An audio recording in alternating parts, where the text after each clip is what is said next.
Ibu, sukacita kita rasakan karena Kristus memberkati dan menyertai hidup kita, serta damai sejahteranya sudah kita terima sebagai orang yang percaya kepada Tuhan, dan kita menjadi murid Kristus yang setia untuk belajar firman Tuhan.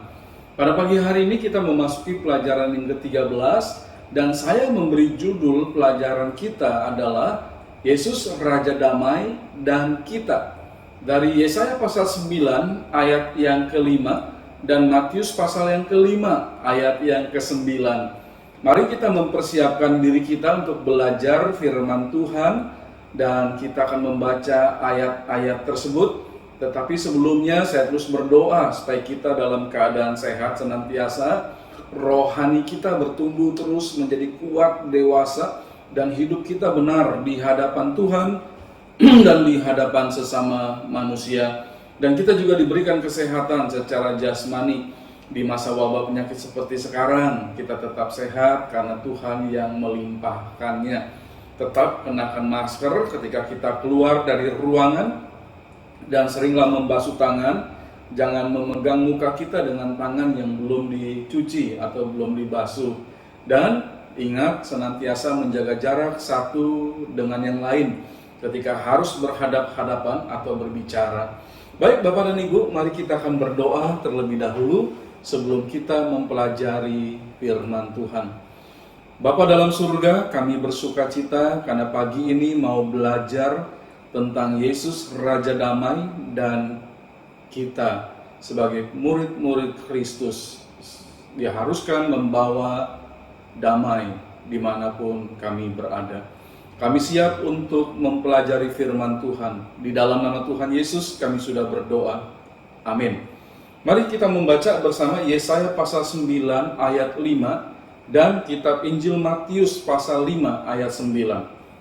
1, 2, 3. Sebab seorang anak telah lahir untuk kita, seorang putera telah diberikan untuk kita. Lambang pemerintahan ada di atas bahunya, dan namanya disebutkan orang, Penasihat Ajaib, Allah yang perkasa, Bapa yang kekal, Raja Damai. Matius 5 ayat 9. Berbahagialah orang yang membawa damai, karena mereka akan disebut anak-anak Allah. Nah, saya ingin pertama kita membahas tentang kelahiran Raja Damai, seperti yang telah dinubuatkan dalam Yesaya pasal 9 ayat 5 tadi. Kita tinggal menghadapi beberapa minggu sebelum Natal. Nah, 4 hari minggu sebelum Natal diperingati oleh kita orang-orang percaya dengan sebutan Minggu Advent. Jadi kita mempersiapkan diri untuk menyambut atau memperingati kelahiran Yesus dan juga kedatangannya kembali. Dan minggu depan, tanggal 28 November 2021, itu merupakan Minggu Advent yang pertama. Nah, kata Advent itu berasal dari bahasa Latin, dari kata Adventus yang berarti kedatangan. Dan setelah 4 hari Minggu Advent, maka kita merayakan Natal. Nah, kata Natal berasal juga dari bahasa Latin, dari kata Natalitia, yang artinya hari ulang tahun. Dan manusia sampai dengan sekarang ini senantiasa kalau mengingat atau membaca kata Natal, itu secara khusus ditujukan adalah untuk memperingati hari kelahiran Yesus Kristus, Sang Juru Selamat dunia. Pagi ini kita mau mempelajari firman Tuhan yang berhubungan dengan kelahiran Yesus yang telah dinubuatkan dan tercatat dalam kitab Yesaya pasal 9 ayat 5 yang berisi berita kelahiran Raja Damai. Nah, istilah Raja Damai penting untuk kita ketahui supaya kita bisa menerima Raja Damai itu dalam diri kita dan kemudian dalam hidup kita, lalu kita menyatakan kedamaian bagi setiap orang di mana kita berada. Bapak dan Ibu, saya ingin mengajak kita melihat firman Tuhan yang pertama dari Yesaya pasal 9 ayat 5 yang menyatakan bahwa nama putra itu disebutkan orang Raja Damai. Nah, kalau kita membaca Alkitab, kita akan mengetahui bahwa Yesaya pasal 9 ini merupakan firman Tuhan yang berisi nubuatan mengenai kelahiran Mesias, atau dalam bahasa Indonesianya itu disebut juru selamat. Mesias itu dalam bahasa Ibrani, dan kita mengetahuinya artinya adalah juru selamat bagi manusia yang berdosa dan seharusnya mengalami kematian. Jadi jelas sekali bahwa Yesaya pasal 9 ini dikutip dalam Lukas pasal yang pertama ayat 32 sampai 33. Jadi berisi tentang nubuatan Mesias atau juru selamat yang kemudian dalam perjanjian baru penulis kitab Injil Lukas atas ilham Roh Kudus menyatakan bahwa Mesias itu sudah datang, sudah hadir dalam diri Yesus Kristus. Dia adalah juru selamat manusia yang tidak menginginkan manusia mengalami kematian akibat dosa. Dan ini membuktikan bahwa Allah mengasihi kita. Dia datang dalam diri Yesus Kristus sebagai anaknya yang tunggal, supaya kemudian Yesus mati menggantikan kematian kita sehingga kita tidak mengalami kebinasaan. Nah, Yesus mengatakan dalam Yohanes 3 ayat 16 tentang dirinya dan tentang kasih Allah itu.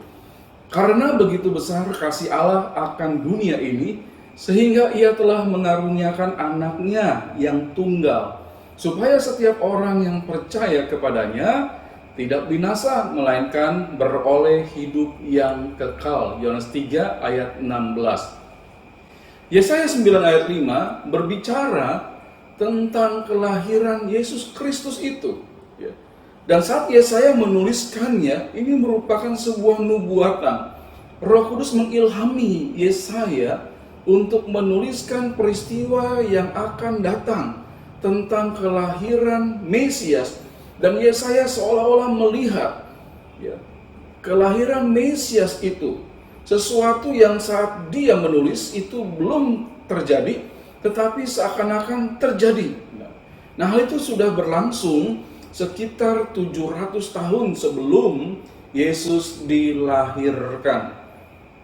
Jadi ini nubuatan nubuatan yang dikatakan oleh para nabi dan kemudian harus terjadi dan tercatat di dalam Alkitab. Itu nubuatan. Kalau sekarang ini tidak percaya kita kepada nubuatan-nubuatan orang-orang yang mengatakan ada nubuat-nubuat. Nubuat Allah sudah tergenapi di dalam Alkitab. Dan kita percaya firman Tuhan ini satu-satunya penggenapan tentang segala nubuat yang sudah Allah nyatakan. Dan kita masih menunggu nubuatan tentang kedatangan Yesus kembali. Nah, Bapak Ibu, Yesaya menyebutkan nama-nama yang layak disebutkan kepada Mesias atau Juru Selamat atau Yesus Kristus itu. Dia dikatakan penasihat ajaib, Allah yang perkasa, Bapa yang kekal, Raja damai. Semua nama ini menunjukkan karakter yang harus dimiliki oleh seorang juru selamat atau Mesias, dan Alkitab dalam perjanjian baru menyatakan semua karakter Yesus menunjukkan sebutan-sebutan yang sudah dinubuatkan dalam Yesaya.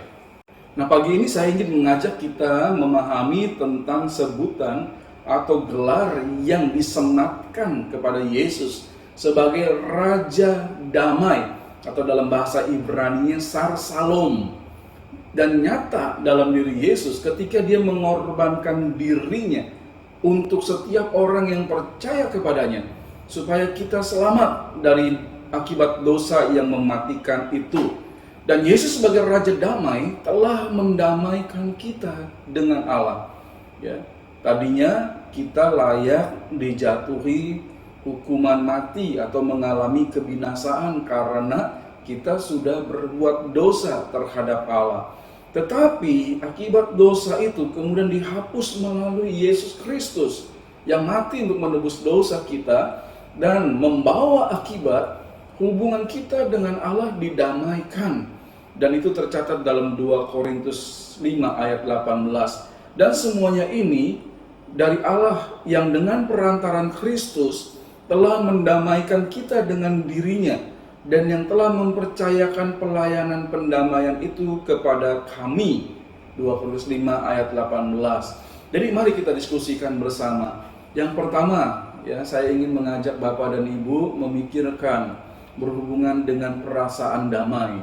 Hal apa sajakah yang dapat menghilangkan perasaan damai dalam sebuah rumah tangga? Ya, apa saja hal-hal yang bisa menghilangkan damai? Kekurangan, baik ya. Itu biasanya jadi pertengkaran ya, karena kurang komunikasi yang nggak benar. Itu bisa menyebabkan hilangnya kedamaian. Ketidaksetiaan di dalam rumah tangga itu bisa menghilangkan perasaan damai. Apalagi ya, perbedaan-perbedaan pandangan, perkataan, sikap itu bisa menghilangkan damai dalam rumah tangga. Nah, harusnya bagaimana? Harusnya kita bisa mengatasi semua hal itu di dalam Raja Damai atau di dalam Yesus Kristus. Setiap perbedaan, setiap permasalahan, setiap kekurangan itu harus diserahkan bersama-sama di dalam Yesus Kristus, supaya kemudian kita merasakan damai, karena dialah Raja Damai. Yang kedua, bagaimanakah Yesus mendamaikan manusia yang berdosa dengan Allah? Melalui pengorbanan dirinya, kematiannya itu menggantikan kematian manusia. Murka Allah ditimpakan kepada Yesus yang mengalami kematian, dan kemudian ada jalan perdamaian antara manusia dengan Allah. Dan orang-orang harus percaya kepada Yesus Kristus sebagai Tuhan dan Juru Selamat supaya bisa memperoleh pendamaian dengan Allah tersebut. Ya. Nah, yang ketiga, apakah akibat dari damai yang diberikan Yesus kepada manusia yang berdosa? Yaitu kita bisa merasakan bagaimana damai sejahtera itu kita nikmati, karena kita tahu bahwa kita tidak akan lagi mengalami penghukuman, kebinasaan akibat dari dosa yang kita perbuat. Tetapi Yesus sudah menggantikannya dan kita merasakan damai, karena kita tahu tidak ada lagi penghukuman dan tidak ada lagi kebinasaan. Nah, setelah kita mengetahui bahwa Yesus adalah Raja Damai, apa yang perlu kita lakukan? Kalau kita melihat dalam Matius pasal 5 ayat 9, di situ Tuhan mengatakan dalam sebuah ucapan atau pengajarannya di sebuah bukit tentang orang-orang yang berbahagia. Saya, Bapak Ibu, ingin menjadi orang-orang yang berbahagia, bukan? Pasti kita ingin menjadi orang-orang yang berbahagia. Dan salah satu penyebab orang bisa berbahagia sebagai pengikut-pengikut Yesus Kristus, perhatikan ayat yang ke-9 dari Matius pasal 5. Berbahagialah orang yang membawa damai, karena mereka akan disebut anak-anak Allah. Kalau kita sudah dinyatakan sebagai anak-anak Allah, ketika kita percaya kepada Yesus Kristus, maka seharusnya kita adalah orang-orang yang membawa damai. Nah, Bapak dan Ibu, sebelum kita menjadi anak-anak Allah yang membawa damai itu, kita perlu menerima Yesus dalam diri kita. Nah, bagaimanakah kita bisa menerima Yesus sebagai Raja Damai dalam hidup dan diri kita ini? Pelajarilah ketika peristiwa kelahiran Yesus. Ada perkataan yang tercatat dalam Lukas pasal 2 ayat 11 dari para malaikat yang dinyatakan kepada para gembala. Dia mengatakan bahwa hari ini telah lahir bagimu Juru Selamat, yaitu Kristus. Dalam bahasa Yunani, ya, Kristos itu Juru Selamat atau Mesias. Dan dikatakan hari ini bagimu lahir Juru Selamat, yaitu Kristus Tuhan di kota Daud. Jadi perhatikan, waktu kelahiran Yesus, malaikat sudah memberitakan Injil kepada para gembala. Dan Injil ini yang harus juga kita beritakan kepada orang lain. Ya, ada dua berita, ada dua gelar yang dinyatakan bagi Yesus, yaitu Juru Selamat dan Tuhan. Orang yang menerima Yesus sebagai Juru Selamat harus juga menerimanya sebagai Tuhan atas dirinya. Orang yang menolak Yesus sebagai Tuhan, sebetulnya ia juga tidak pernah menerima Yesus sebagai Juru Selamatnya. Karena memang yang menyelamatkan manusia itu hanya Tuhan saja. Tidak ada yang bisa menyelamatkan manusia selain Tuhan. Itu sebabnya ya Injil dinyatakan bahwa Yesus adalah Juru Selamat dan Tuhan bagi setiap manusia. Iman itulah yang harusnya kita miliki. Yesus sebagai Tuhan dan Juru Selamat kita, Dia menjadi Raja Damai. yang kemudian mendamaikan kita orang berdosa dengan Allah. Nah, Yesus sebagai Raja Damai telah meninggalkan damai sejahtera bagi orang-orang yang percaya kepadanya. Yesus berkata demikian, "Damai sejahtera kutinggalkan bagimu, damai sejahtera-Ku berikan kepadamu. Dan apa yang kuberikan tidak seperti yang diberikan oleh dunia kepadamu. Janganlah gelisah dan gentar hatimu." Yohanes 14 ayat 27. Jadi Yesus sudah meninggalkan damai sejahtera. Damai sejahtera yang seperti apa? Damai sejahteranya Yesus. Damai sejahtera-Ku berikan kepadamu. Ya. Dan damai sejahtera Tuhan itu yang membuat kita tidak gelisah dan tidak gentar hati kita dalam menghadapi setiap peristiwa hidup ini. Karena kita punya damai dari Tuhan yang diam di dalam diri kita. Ada beberapa pertanyaan. Yang pertama, mengapa kita perlu mengakui Yesus sebagai Juru Selamat atau Kristus dan Tuhan? Kenapa? Karena itulah kebenaran yang dinyatakan dalam Alkitab, yang sudah disampaikan. Kita harus menerima Yesus sebagai Juru Selamat atau Kristus dan Tuhan bagi diri kita. Ya, itu adalah kehendak Allah yang dinyatakan bagi kita. Yang kedua, sudahkah Yesus menjadi Raja Damai hidup dalam diri Bapak, Ibu, dan saya? Harusnya sudah. Ketika kita percaya bahwa Yesus adalah Tuhan dan Juru Selamat, Dia menjadi Raja Damai yang memberikan damai sejahtera dalam hidup kita sehari-hari. Nah, Bapak Ibu, saya ingin memberitahu bahwa peristiwa kelahiran Raja Damai akan menjadi sia-sia kalau kita tidak merasakan damai tersebut dan tidak membawa damai itu kepada banyak orang. Coba lihat di sekeliling kita ya, ada banyak orang yang berusaha untuk mendapatkan damai sejahtera, dan sesungguhnya kita dapat melakukan hal itu bagi mereka. Orang mencari damai macam-macam ya, dia berpikir dia bisa mencari damai dengan segala kesibukannya. Dia berpikir dia bisa mendapat damai kalau dia pergi ke tempat-tempat tertentu. Nah, kita perlu memberitahu bahwa damai sejahtera yang sejati ada dalam Yesus Kristus, dan itu bisa diterima oleh setiap orang kalau dia mengakui Yesus sebagai Juru Selamat dan Tuhannya. Ya. Nah, Tuhan Yesus ingin kita menjadi orang yang membawa damai, karena kita adalah anak-anak Allah. Berbahagialah orang yang membawa damai, karena mereka akan disebut anak-anak Allah. Matius 5 ayat 9. Jadi bawalah damai kepada setiap orang. Ada banyak orang membutuhkan damai, dan hindarkan diri kita untuk menjadi orang yang membuat masalah. Orang yang membuat masalah itu selalu menimbulkan rasa tidak damai. Ya, kemanapun kita pergi, kelakuan kita yang buruk menjadi masalah bagi orang lain. Perkataan kita, tulisan kita nggak menjadi damai bagi orang lain. Ya, jangan seperti itu. Jadi kita perlu menjadi pembawa damai, karena itu adalah hubungan kemudian yang mempengaruhi kita dengan Allah. Ya. Kalau kita membawa damai, kita berarti harus menyingkirkan permusuhan yang ada di hati kita terhadap orang lain. Tuhan inginkan itu terjadi. Kalau kamu mau beribadah, tetapi hatimu ada menaruh dendam atau perselisihan, ibadah kita tidak diterima oleh Tuhan.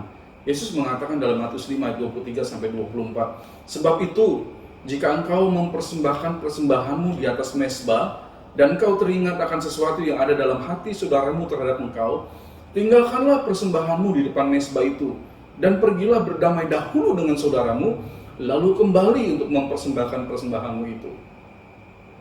Jadi jelas ya, kalau kita adalah orang yang beribadah, harus memiliki rasa damai dan menyingkirkan segala permusuhan. Permusuhan dengan pasangan, permusuhan dengan orang lain, singkirkan supaya kita bisa beribadah di hadapan Tuhan. Nah, Yesus juga menginginkan kita membuat perdamaian dengan semua orang. Perhatikan dalam Markus 9 ayat 50. Garam memang baik, tetapi jika garam menjadi hambar, dengan apakah kamu mengasinkannya? Hendaklah kamu selalu mempunyai garam dalam dirimu, dan selalu hidup berdamai dengan seorang dengan yang lain.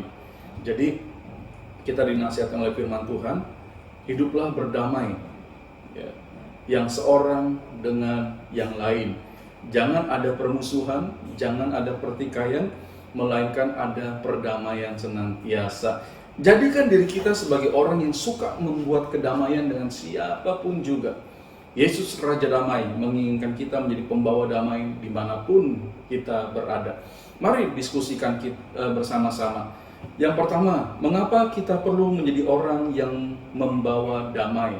Karena kita sudah menerima Yesus sebagai Raja Damai, dan kemudian Yesus mengatakan berbahagialah orang-orang yang membawa damai, ya, karena kita adalah anak-anak Allah. Itu yang harus kita ingat. Yesus ada dan Yesus berkata kita harus membawa damai. Yang kedua, kesulitan apakah yang menjadi penghalang seseorang menjadi orang yang membawa damai? Ada rasa permusuhan, ya. Ada rasa iri hati, ada perasaan tidak suka. Jadi dia itu menjadi penghalang untuk menjadi orang yang membawa damai kepada banyak orang. Singkirkanlah semua itu supaya kita menjadi orang yang membawa damai kepada siapapun juga. Segala puji bagi Tuhan, pelajaran kita pada hari ini mengingatkan kepada kita bahwa Yesus Raja Damai, dan kita juga perlu menjadi orang yang membawa damai, karena kita adalah anak-anak Allah. Kita sudah belajar kebenaran firman Tuhan itu dalam Yesaya pasal 9 ayat 5 dan Matius pasal yang kelima ayat 9. Firman Tuhan mengatakan kepada kita tentang kelahiran Raja Damai. Ya, nama putra itu disebutkan orang Raja Damai, dan Yesus Kristus itulah Raja Damai, seperti yang dinyatakan dalam perjanjian lama dan digenapi dalam perjanjian baru. Yesuslah juru selamat dan Tuhan Raja Damai tersebut. Dan kita diinginkan oleh Raja Damai supaya kita menjadi orang-orang yang membawa damai kepada setiap orang, karena kita adalah anak-anak Allah di dalam Kristus. Bapak dan Ibu, saya yakin bahwa kita semua mampu melakukan hal itu dalam hidup kita, menciptakan damai bagi banyak orang di segala tempat. Karena itulah yang dibutuhkan oleh dunia sekarang ini. Jadilah orang-orang yang membawa damai, karena kita sudah menerima Yesus Raja Damai dalam hidup kita. Sampai bertemu minggu yang akan datang, dan kita akan mempelajari pelajaran yang lain lagi. Tetap setia membaca firman Tuhan, menghafal, merenungkan, melakukannya dalam hidup kita, dan kita diberkati oleh Tuhan. Mari kita akan mengakhiri dan berdoa bersama-sama. Bapa dalam surga, terima kasih karena pada pagi hari ini kami boleh belajar firman Tuhan tentang Yesus Kristus Raja Damai, dan kami juga sebagai pembawa damai bagi banyak orang. Terima kasih untuk kebenaran firman Tuhan, dan hamba berdoa bagi setiap Bapak dan Ibu supaya mereka menjadi orang-orang yang membawa damai, karena mereka sudah merasakan damai Kristus dalam hidupnya. Terima kasih untuk kebenaran firman Tuhan pagi ini. Di dalam nama Tuhan Yesus kami sudah berdoa. Amin.